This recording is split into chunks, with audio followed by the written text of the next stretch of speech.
તરફથી શુભકામનાઓ। અને ખાસ હજી પણ આવા જે સમૂહ લગ્નો થતા હોય એની અંદર અવશ્ય ભાગ લેવો।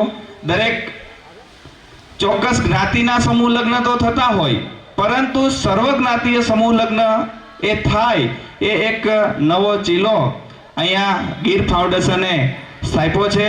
તો અગાઉ હવે પછીના પણ જે પણ કાર્યક્રમની અંદર, જે પણ સમૂહ લગ્નની અંદર, જે પણ એવોર્ડ ફંક્શનની અંદર અમારી જ્યાં પણ જરૂર હોય ત્યારે અમે હર હંમેશ સાથે રહીશું અને ભવિષ્યની અંદર હજી ખૂબ સારા કામ કરો એવી કલ્પેશભાઈ રાઠોડ છે, એ આમ મારો વિદ્યાર્થી પણ છે, એટલે ખાસ ગુરુ કરતા ચેલા સવાયા હોય તો એવી રીતે હજી અમારો આ ચેલો ખૂબ આગળ વધે એવી મારા તરફથી દિલથી શુભકામના।